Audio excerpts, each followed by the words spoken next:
Okay, nandito na naman tayo mga kaibigan. Update na naman tayo dito sa love life ni Pastor Apollo Quiboloy na eto na nga ang lokasyon ni Quiboloy ay alam na. Nandoon lang daw nangingitlog sa kanyang compound. Eto na mga kaibigan ang trending news ngayon. Si Pastor pa rin. Nasa loob lang ng compound at bantay sarado ng mga miyembro ang puganting si Apollo Quiboloy. Ito ang paniniwala ng Philippine National Police. Kaya tinututukan nila ang Kingdom of Jesus Christ compound sa Barangay Buhangin, Davao City. Batay umano sa ilang tipster, nagtatago lang si Quiboloy at ang apat pa nitong co-accused sa compound. Kahit pa noong June 10 nang maghain ng arrest warrant ang mga pulis. Ayon kay Police Regional Office Region 11 Director Police Brigadier General Nicolas Torre III, may lawak na 30 hektarya ang compound. At mayroon itong higit 40 istruktura sa loob. May hangar din para sa 4 na helicopter at 2 private plane na ang taxiway konektado umano sa katabing airport. Well, mayroong way kung way lang ang pinag-uusapan kasi nandun ang hangar niya. Ang hangar niya may private taxiway yun papunta sa Davao International Airport.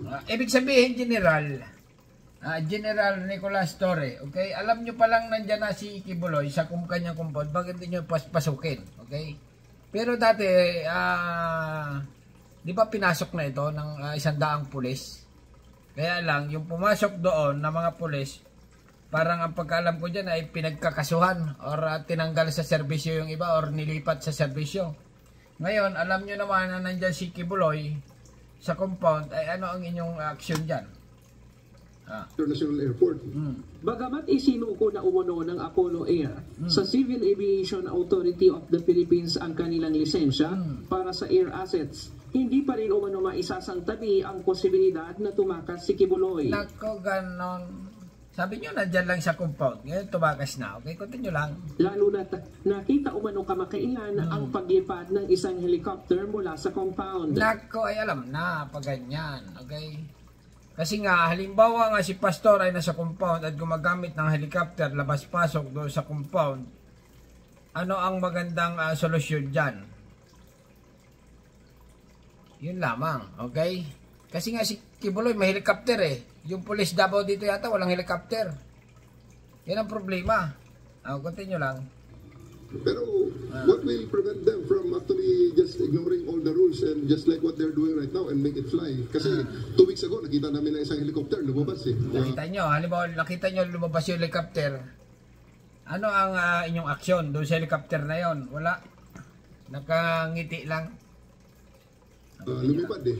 Although in-alert namin ng airport authorities, binaba naman nila agad. At sinabi nila ay pinapower up lang ang helicopter.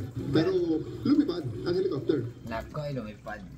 Ayan ho mga kaibigan, hanggang ngayon ay nanatiling palaisipan si Quiboloy kung nasa compound nga ba talaga.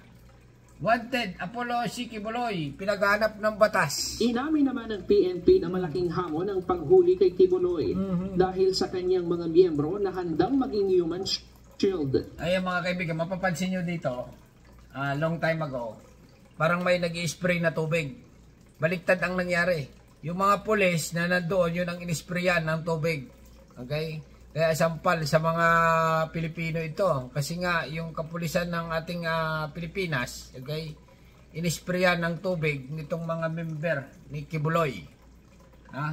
Hangas QOJ compound, konektado malo sa Davao Airport. Yun lamang. Okay, handang maging human shield. The challenge is how to implement this in accordance to the rules. Dapat ito, General, yung mga humaharang na mga member, dapat yung pag-arestuhin lahat eh. Okay? Kasi nga, si Quiboloy ay ginagawa niyang human shield. Itong mga member niya.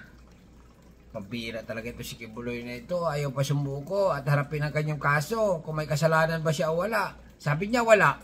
O ay kung wala, dapat tumarap na siya sa kaso niya. O di ba? Pero at the same time, with, least casualty on both sides. Ayaw natin nun. Ayaw talaga natin nun. Ayaw talaga. Okay, kasi nga, baka may mangyari mga casualty, mahirap na. Kaya lang, si Quiboloy kasi mga kaibigan, ay may private army. Okay? Sumuko, yung iba, sinuko yung baril, kaya lang, possible na mayroon pa ring baril yan, mga yan. Delikado. 100 pulis lumusob before sa compound ni Kibuloy, hindi nakita daw si Kibuloy. Yung pala naman ay nandyan lang, nangingitlog lang talaga. Gate rin ng PNP, hindi panggigipit ang ginagawa nilang paghihigpit dahil bahagi ito ng kanilang estratehiya para masukol si Kibuloy. Kaya apila ng PNP kay Kibuloy, sumuko na lang ng matiwasay at harapin ang kanyang kaso sa hukuman. Tama. Ryan Lacanlale, UNTV News and Rescue. Naku, ay talaga ito si Kibuloy nito ay nanatiling matigas ang ulo. Ayaw sumunod sa batas ng Pilipinas. May ano na, 20 million na ba yata yung patong sa kanyang ulo. Gusto talagang niyang matutas kasi nga, pag hindi na sumuko ito si Kibuloy na ito, ay mapipilitan ng PNP nito na talagang lusubin itong compound na ito. Pero sa ngayon ay pinapasensyahan lang muna kasi nga possible na sumuko rin nga. Kaya lang, kailan? Okay? Kibuloy, sumuko ka na hanggat buhay ka pa, mahirap na. Pag nalabag ka, o baka mamaya mamadali ka, maaksidente ka dyan. Sumuko ka na, kasi nga, pag namatay ka, hindi mo malaman kung saan ka mapunta, sa impyerno o sa langit. Pero sa tingin ko, mapunta ka siguro, sa langit. Possible din, sa impyerno. Di ba? Kasi nga, may kaso may kasalanan. Kasi nga, ginanon niya si Amanda. Di ba? Humingi ng katarungan. Possible na sa impyerno na pumunta. Huwag naman sana. Huwag naman sana umabot sa mga ganong patayan. Okay? Hanggat maaga ay lumabas ka na kay Buloy. Kasi nga marami ito nagtuturo kay Kibuloy kung nasaan sureball na nandito sa tingin ko nga nandito lang ito sa compound. 100% nangingitlog ito doon sa compound. Kaya lang, siyempre, baka possible na nasa tunnel or nasa, ganon, ilalim ng lupa, ganon. Or nasa secret room. Di ba? Kaya lang, yung helicopter lumipad, walang backup yata ang helicopter o police Davao ng helicopter, panghabol doon sa helicopter. Kasi nga, kung tatawagan lang radio, bumaba, umikot-ikot lang muna yon, di ba? Pag mamaya tumalo na doon si Kibuloy, bababa ka na siya. Wala dito si Kibuloy. Testing lang namin, sinusubukan lang namin. Na kung sakaling tumakas na si Kibuloy, ay hindi na kayo makakahabol, ganon. Di ba? Dapat may helicopter din na panghabol dyan. Okay, talagang bantay sarado yung compound ni Kibuloy. Pero sa tingin ko naman, bantay sarado ito ng mga kapulisan. Kaya lang yung mga member nandun din.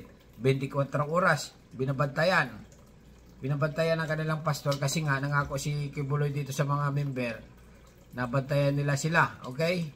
Kasi nga pag hindi nabintayan, hindi mapupunta sa langit. Pag sumunod kay Kibuloy, mapupunta sa langit. Yung mga padali ni Kibuloy, pero mong kalukuhan yan.